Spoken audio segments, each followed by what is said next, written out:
et des nouvelles technologies de l'information, Jean Baoyo Alingue, a quitté N'Djamena ce mardi 14 août 2012 à destination de Brazzaville au Congo. Le ministre des Postes et des Nouvelles Technologies de l'Information va représenter demain mercredi 15 août 2012 le chef de l'État Idriss Déby Itno au 52e anniversaire de l'indépendance de la République du Congo. Je le disais dans le titre, signature ce mardi d'une convention de $60 000 US entre l'ambassade des États-Unis au Tchad et les associations de droits de l'homme. 5 associations sont concernées par la dite convention qui leur permettra de mener à bien leurs activités. Reportage à Dombey Hortense. Les États-Unis d'Amérique tendent la main aux organisations de la société civile au Tchad. Une convention de $60 000, soit 30 millions de francs CFA, vient d'être signée entre les deux parties. Les concernés sont les réseaux des organisations rurales pour le développement économique et social du Logone occidental, l'association Union des jeunes pour l'amitié sans frontières du Chariba-Girmi, l'ONG Keskou Bria de la Tangilé, la commission diocésaine et paix et les droits de l'homme sans frontières de N'Djamena. Ce fonds permettra à ces 5 organisations de financer entre autres la sensibilisation sur la décentralisation, l'atelier sur le droit de l'enfant, de la femme et des justiciables, ainsi que la formation des leaders religieux en matière de cohabitation pacifique. La politique et la stratégie des États-Unis en Afrique subsaharienne qui mettra l'accent sur la consolidation de la démocratie et le lancement de croissance économique. Par les petites subventions que notre ambassade accorde à vos organisations, nous osons croire avoir contribué, un tant soit peu, un premier de ces objectifs. Le chargé d'affaires de l'ambassade des États-Unis soutient par ailleurs qu'à travers ce geste, son pays contribue à la consolidation de la démocratie et l'instauration d'un état de droit au Tchad.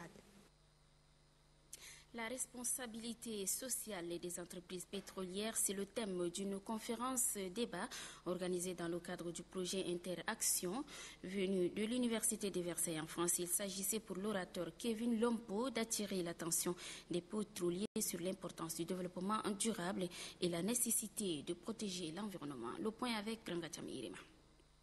La responsabilité sociale des entreprises pétrolières abordée par le conférencier Kevin Lompo de l'Université de Versailles donne à l'assistance une large vue sur l'exploitation pétrolière par les multinationales en Afrique. Mais cerner le contour de l'exploitation pétrolière en Afrique n'est pas chose facile.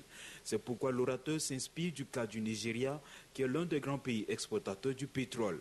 Une grande partie du pétrole de la planète se trouve dans cet État fédéral, le 7e producteur mondial.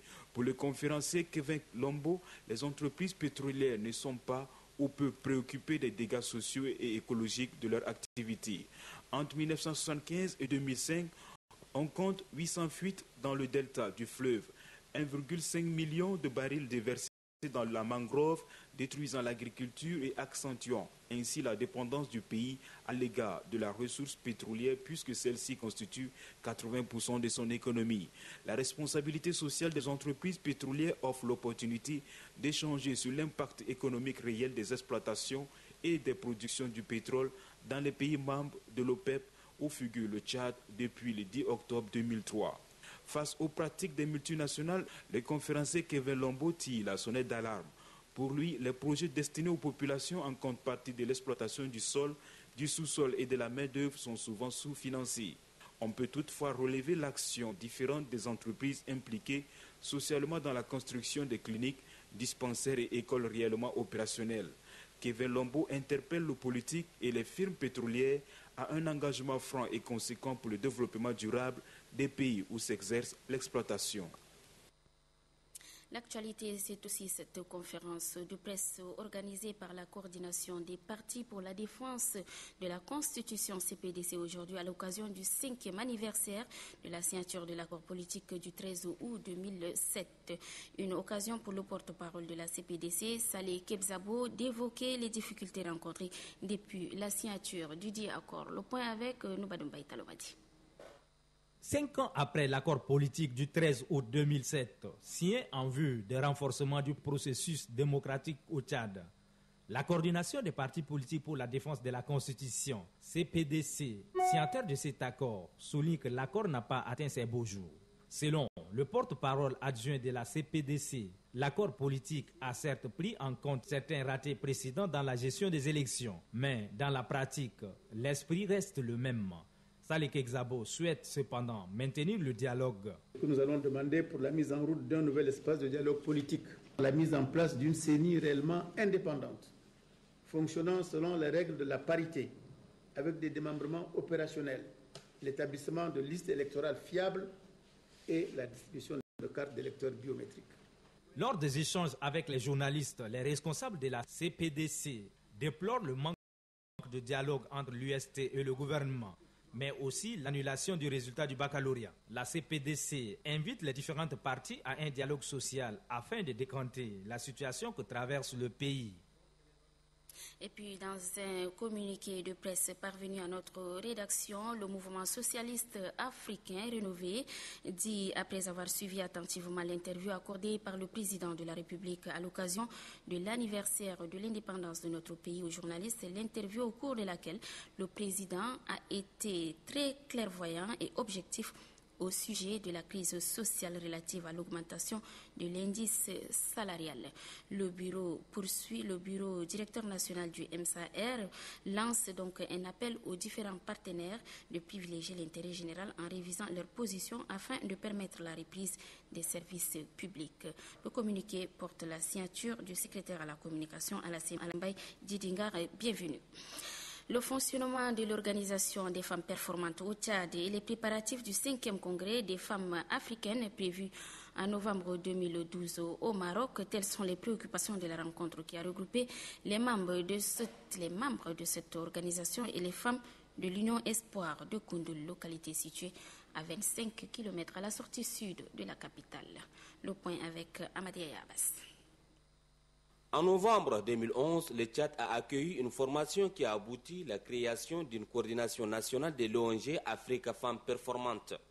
L'équipe choisie pour diriger la section nationale de l'ONG se déplace donc pour restituer les conclusions de cette formation et pour s'enquérir des activités de l'Union des femmes de Koundoul. Au cours de cette rencontre, les femmes ont échangé sur des sujets relatifs à leur domaine d'activité. Les différents groupements féminins ont saisi l'occasion pour demander à leurs partenaires de les appuyer afin de leur permettre d'intensifier leurs activités.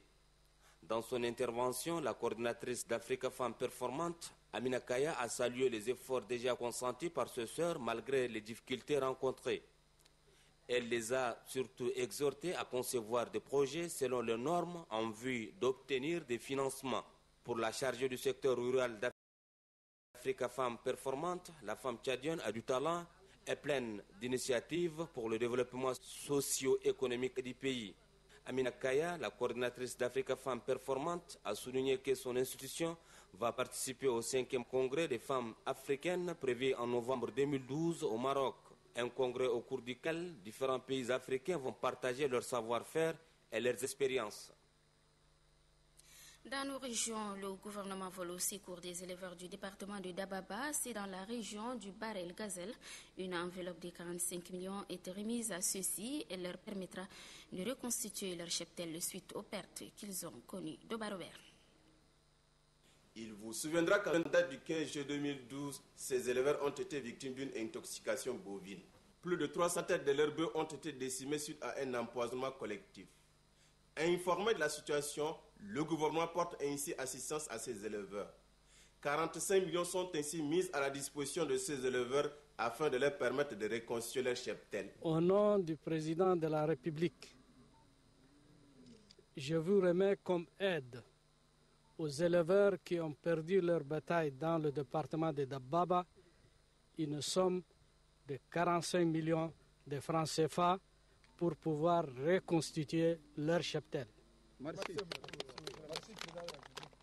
Ces 45 millions seront répartis entre 13 éleveurs ayant perdu plus de 300 têtes de bœufs. Grande est la satisfaction des bénéficiaires. Ils tiennent à remercier le chef de l'État Idriss Déby Itno pour ses gestes combien de fois réconfortants.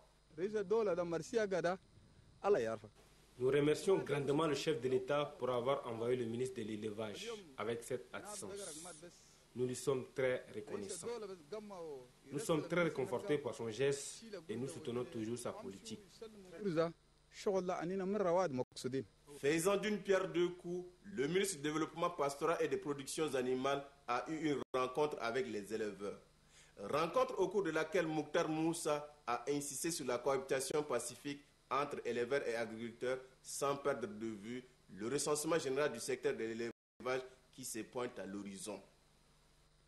Retour sur le 52e anniversaire de l'accession de notre pays à la souveraineté internationale. L'événement a été célébré avec faste à Béché dans le Wadaï. En mission dans la région, la ministre de l'Action sociale, de la famille et de la solidarité nationale, Fatimé Issa Ramadan, a assisté aux côtés du gouverneur Kedala Younous Hamidi à la cérémonie de prise d'armes. Plusieurs personnalités de la région ont également honoré de leur présence cette cérémonie. Souleymane Diabo. Autorités administratives, traditionnelles, civiles et militaires se sont donné rendez-vous à la place de l'indépendance du chef-lieu de la région du Wadaï.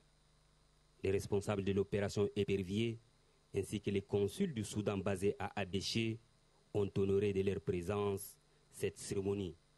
La ville d'Abéché commémore ainsi le 52e anniversaire de l'accession du Tchad à la souveraineté internationale.